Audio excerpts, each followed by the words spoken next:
Sir, जो US और Israel forces की तरफ से जो लेटेस्ट डेवलपमेंट आया है कि जो वहाँ के साथ सबसे पहली बात तो यह है कि ट्रंप ने और बेंजामिन नेतन्याहू ने रमज़ान के मुबारक महीने में, जहाँ पर पूरी दुनिया के मुसलमान रमज़ान में रोज़ा रखते हैं, इबादत करते हैं रातों में, ऐसे मुबारक महीने में उन्होंने मिलकर ईरान पर हमला किया है और ये भी नहीं समझा कि मुबारक महीना रमज़ान का है। मगर खैर, वो तो इंसानियत को नहीं मानने वाले हैं बेंजामिन नेतन्याहू। और जो हमला हुआ ईरान के ऊपर, हम उसकी मजम्मत करते हैं। और ख़ास तौर से जब जेनीवा में बातचीत के ज़रिए से एक ब्रेक थ्रू हुआ था, और हो सकता था कि अगर वो बातचीत को मान लेते तो जितने न्यूक्लियर स्टॉक पाइल्स थे ईरान के पास, वो शायद इस्तेमाल नहीं होते। मगर अब इन्होंने मिलकर ईरान पर हमला किया, जिसकी वजह से 200 से ज़्यादा लोगों की मौत हुई है। और एक लड़कियों के स्कूल में 108 जो बच्चियां स्कूल में पढ़ते हैं, उनकी मौत हो गई। आयतुल्लाह ख़ामेनी की मौत हुई है और मैं इसको इमोरल और अनलॉफुल एक्ट मानता हूँ, आयतुल्लाह ख़ामेनी की मौत को। और मेरी तरफ से, हमारी पार्टी की तरफ से, ना सिर्फ उनके शिया वर्ल्ड को, बल्कि पूरे लोगों को जो उनको अपना रहबर मानते थे, शिया कौम उनको अपना रहबर मानती थी। और हम ये मुतालबा करते हैं कि ये जंग ख़त्म होनी चाहिए और भारत सरकार को इसमें अपना रोल निभाने की ज़रूरत है। और हम उम्मीद करते हैं कि मौजूदा बीजेपी की सरकार आयतुल्लाह ख़ामेनी की मौत को कंडेम करेगी, इस जंग को रुकाने की पूरी कोशिश करेगी। क्योंकि याद रखिए कि 10 मिलियन के करीब भारत के नागरिक गल्फ़ कंट्रीज़ में काम करते हैं। और अभी इत्तला आई कि ओमान के पोर्ट पर शायद हमारे एक इंडियन वर्कर की ज़ख्मी भी हुए हैं। तो ये बहुत, अगर ये जंग नहीं रुकेगी तो फिर ये बहुत आगे बढ़ेगी, ये टर्मोइल होगा पूरे इलाके में। और आपको अंदाज़ा भी नहीं है कि कई भारत के लोग जो उम्रा करने के लिए गए हैं और वो ट्रैवल एजेंट के ज़रिए जाते, पैसे देते 2 दिन मक्के में या 3 दिन मदीने में, अब उनके पास पैसे नहीं है, वहाँ पे फ़्लाइट ही नहीं उड़ रही है वहाँ पे। तो कितनी परेशानी हो रही है। और साथ ही साथ आप ये भी बात जानते हैं कि हमारे जो पड़ोसी मुल्क है और जो इज़राइल है, ये दोनों मुल्क अपने पड़ोसियों को चैन से जीने नहीं दे रहे। अफ़गानिस्तान में हमला, और फिर इज़राइल जो है बार बार जून में ईरान पे हमला किया। और इज़राइल, बेंजामिन नेतन्याहू ने 70,000 से ज़्यादा फ़लस्तीनियों का जेनोसाइड किया। ये जेनोसाइडल रजीम है और जो हमेशा शरारत करते रहते हैं। तो ये मेरे एहसासात हैं अपनी पार्टी की तरफ से। और मैं उम्मीद करता हूं कि हमारी गवर्नमेंट ऑफ इंडिया ख़ामेनी की मौत की मजम्मत करेगी। और अगर ये जंग नहीं रुकेगी, जो एक इल्लीगल है और कोई ख़तरा नहीं था किसी को, सिर्फ दबाना चाह रहे थे और जुल्म कर रहे हैं इस तरह वहाँ पर हमला करके, और इसके जो नताइज निकलेंगे वो बुरे निकलने वाले हैं। हम लोग अंडर एस्टिमेट कर रहे हैं, ये ख़त्म होने वाली नहीं। अगर ट्रंप और नेतन्याहू समझ रहे हैं कि रजीम चेंज होगा ईरान में, मैं नहीं समझता कि रजीम चेंज होने जाने वाला है। सर, पूरे वैश्विक पटल पे पहले ये जो टैरिफ का वो आया, उसके बाद वेनेजुएला की जो घटना घटी और ये घटना, इसको आप कैसे देखते हैं? क्योंकि अमेरिका लीड करता रहा है। नहीं, देखिए, जितना इंटरनेशनल रूल बेस्ड ऑर्डर था वेनेजुएला पे हमले के बाद, वो ख़त्म हो गया। अब और उसको आप ख़त्म कर दिए जब आप इज़राइल के साथ मिलकर ईरान पर हमला किए। जेनीवा में ब्रेक थ्रू हो गया था बातचीत का, ओबामा जब प्रेसिडेंट थे तो उन्होंने ईरान से JCPOA एक एग्रीमेंट किया कि सिर्फ 3% न्यूक्लियर फ्यूल बनाएंगे। ट्रम्प प्रेसिडेंट बने, उन्होंने उस ट्रीटी को ही ख़त्म कर दिया, तो ईरान 60% पे चला गया। 90% होना चाहिए आपको न्यूक्लियर बॉम्ब बनाने के लिए। अब कौन जिम्मेदार है उसका, बोलिए।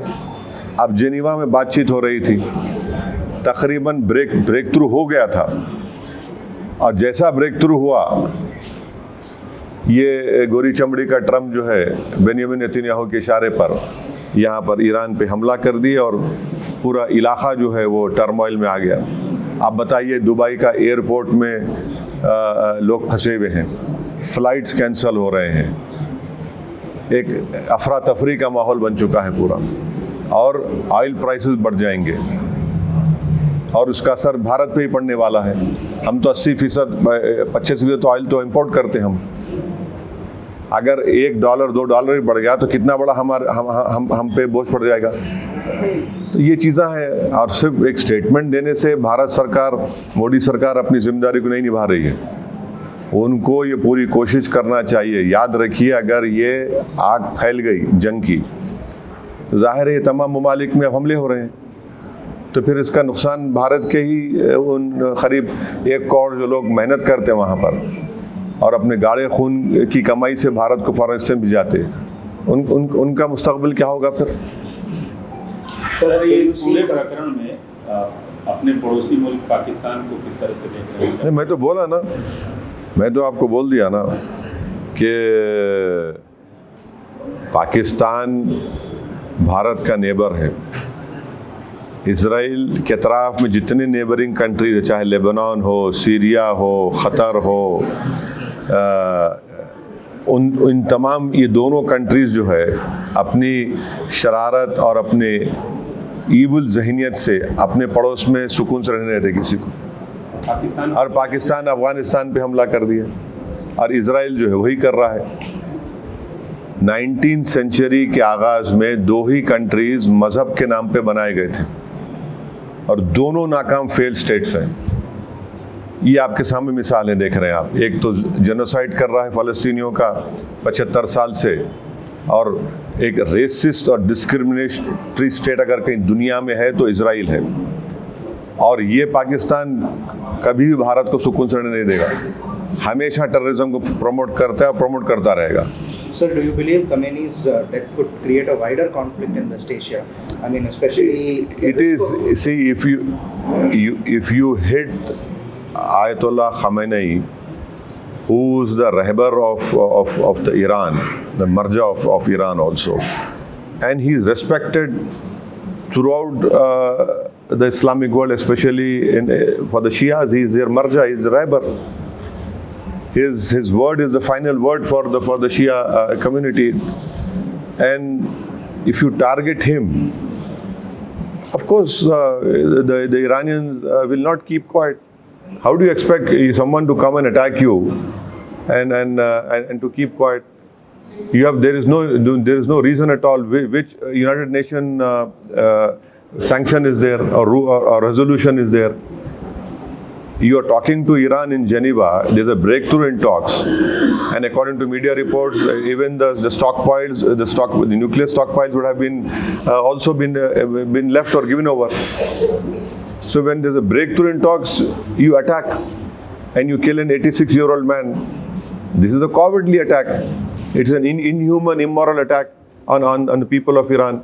158 small school-going children have died in this. Where is this so-called Western humanity? This is nothing but, we should call it an Epstein attack on the Iran. And if this war is not stopped, this will spread throughout that region. And we must remember that there are 10 million Indians who are working in that region, who send the second highest amount of foreign exchange to India. And if this war continues, oil prices will rise. We as a country import more than 80% of oil from different countries. Even if increase of $1 would have a huge impact on the Indian economy. There are thousands of Indians who are stuck in Makkah and Medina because there are no flights who went to perform in Umrah. There are hundreds of people who are stuck at the Dubai airport, various airports, whether it is Saudi Arabia or Oman. And right now we had heard that one expatriate Indian worker has been injured in Oman. So we hope that the government of India, the Prime Minister Mr. Modi, will play a role in stopping this war. And he has a huge responsibility to take it forward. Because if this spreads, then there will be huge turmoil, there will be huge uncertainty, instability. And US has created that problem in Iraq, in so-called weapons of mass destruction, Libya civil war, Syria civil war, what is happening in Sudan, the world is seeing now. So Iran is a big country. These measures will not bring them a regime change over there. These people have been living under sanctions from last 30 years, 35 years. So are you expecting the Iranians to capitulate? I don't think so that will happen. Everyone has they have some sense of belonging, and they're a proud nation. So what do you think India's diplomatic stance की should be? एक मशहूर खिलाड़ी हैं, हैदराबाद की बेटी हैं PV Sindhu, वो भी फंसी हुई हैं। उसके लिए कुछ अपील? अरे वो एक नहीं है ना, कई फंसे हुए हैं। वो तो मशहूर है, उन्होंने ट्वीट एक्स पे डाल दिया तो फौरन उन्होंने शुक्रिया अदा किया भारत की एम्बेसी का। मगर जो लोग फंसे हुए हैं आम भारत के नागरिक एयरपोर्ट पर, उनका क्या होगा बताइए? जिनके टिकट्स बुक हैं, बेचारे गरीब मजदूर हैं, उनके लिए 40-50 हज़ार टिकट लेना, उनके लिए तो खर्चे करके जाते, फ्लाइट ही नहीं है, पूरे एयरपोर्ट्स बंद हैं। सिर्फ इसलिए कि इजराइल को अपना मकसद पूरा करना है, या कि एक इजराइल की वजह से पूरे इलाके को आप आग लगा देंगे क्या? कि इनका दिल नहीं भरा? 70,000 फ़लस्तीनियों को की जान से मारने के, 35,000 बच्चे मारे गए उसमें। भारत के कई लोग उम्रा करने गए, रमज़ान का महीना है, वहाँ फंसे हुए हैं वो लोग। मेरे को कई फ़ोन्स आ रहे कि हमारे पास पैसे नहीं, होटल वाले हमको बोल रहे दिन के 5,000 रुपये दो। कहाँ जाएंगे वो लोग? तो ये मौका है भारत के प्रधानमंत्री को अपने लीडरशिप स्किल्स को दिखाने का इंटरनेशनल लेवल पर। विश्व गुरु अगर हम बनना चाहते तो ये मौका है, सिर्फ बोलना नहीं, आप अपना रोल अदा करिए और इसको रुकाइए आप। इजराइल ने भारत के प्रधानमंत्री के विजिट को इस्तेमाल किया अपने जेनोसाइड को छुपाने के लिए और ईरान पर हमले को छुपाने के लिए। मैं फिर से कह रहा हूँ, इस हमले से भारत का कौन सा नेशनल इंटरेस्ट सर्व हुआ बताइए? हमको तो नुकसान हो रहा है हर एतबार से। हैदराबाद एयरपोर्ट पे फ्लाइट्स ही नहीं उड़ रहे जो लोग बाहर जाना चाह रहे। किसका नुकसान हो रहा है? देश का ही नुकसान हो रहा है ना इसमें। 10 मिलियन लोग वहाँ पर हैं, कितना सेकंड हाईएस्ट फॉरेन एक्सचेंज आता है हमको। क्या होगा फिर उसका? ऑयल की कीमत बढ़ गई, क्या होगा फिर उसका? तो ये खाली स्टेटमेंट देने से और रेजिम चेंज की अगर कोशिश कर रहा है नेतन्याहू, वो तो नहीं होने वाला है। सर, बेंजामिन नेतन्याहू ने एक ट्वीट किया। हाँ, बेंजामिन नेतन्याहू ने ट्वीट किया और ट्वीट में वो अपडेट कर रहे हैं अमेरिकी प्रेसिडेंट को, और उनके सामने एक सेकेंड वर्ल्ड वॉर की बुक रखी हुई है। हाँ, तो ये वो अगर ये क्या हम वर्ल्ड वॉर 3 देखना चाह रहे हैं क्या? हम वर्ल्ड वॉर 3 देखना चाह रहे हैं क्या? बोलिए आप। अगर ये फैलेगा तो फिर एक के बाद एक तो फिर तो हालात हाथ से निकल जाएंगे ना। क्या वर्ल्ड वॉर 3 देखना चाह रही दुनिया? तो फिर ये तो उसी रास्ते पे ना चले जाए, खुदा ना खासा। So what do you think India's diplomatic stance should be? Condemn, mediate, or No, first of all, you see, the Israelis deceived us by calling the Prime Minister to visit Israel at such a wrong time.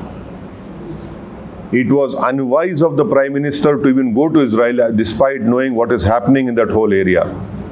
They deceived the Prime Minister, they deceived 133 crore Indians, and then they do this drama of giving an award in Knesset which was never given. It was just created that time. and then to cover up their own genocide of Palestinians, and to ensure that India is to tell the message India is standing with Israel in vis-a-vis attack on Iran. How is that possible? So we hope that the government of India will condemn this assassination of Khamenei, and we must play an important role to stop this war. We have more to lose. You know, you have 10 million Indians living in that area. Of course, we have good relations with everyone, but that is also another responsibility on us. So how do you see that narrative of freeing Iran by this death of Khamenei? That's what US and... What is this freeing? How can any country interfere in other countries' matters? So tomorrow anyone can come and attack any country. Okay, we don't like this person heading the country, we'll attack him. Who are you to decide? Israel is the only racist state in this world right now, wherein, I'll tell you one example only. Can you imagine that you have two roads, one for the Israelis and one for the Palestinians? How can there be two roads? And Palestinians include even Christians also, not only Muslims. Many Christians have also died in the genocide in Gaza. The churches have been demolished to the bombardment. So this is how can you free a country? Who are you to free a country? You did this in Iraq, weapons of mass destruction. What happened over there? Led to the death of 2 million children over there. You did the same thing in Libya. There's civil war in Libya, Syria, now Sudan. Do you want civil war in every place? Is this what these powers want? Sir, आपने international हवाले से बात की. अगर हिंदुस्तान की बात कर लिया जाए, यहाँ पे एक मुस्लिम समाज रहता है, उसके नब्ज को, उसकी चीज़ों को आप पहचानते हैं, उसके लीडर भी हैं उस कम्युनिटी से. क्या हमारे अंदर, भारत के अंदर क्या असर पड़ सकता है?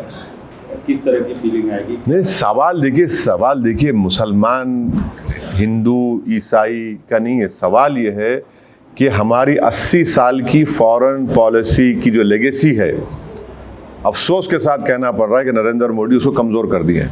हम हमेशा न्यूट्रल थे इन मामलात में, और न्यूट्रल बिल्कुल थे, सबको मालूम था. आप इजराइल को विज़िट करके और आपके विज़िट के ख़त्म होने के बाद इख्तिलाफ फ़ौरन हमला हो गया. तो ये सवाल ये देखिए, भारत की जो 80 साल की फॉरेन पॉलिसी लेगेसी थी, उसका क्या होगा?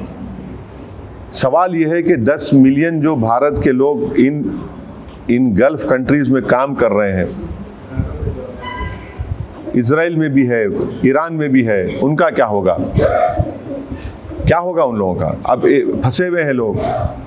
सर, मैं डोमेस्टिक जो अपना देखिए, डोमेस्टिक में हर इंसान जिसके दिल में सच्चाई को मानता है, जो इंसाफ पसंद है, वो मजम्मत करेगा इस अटैक की.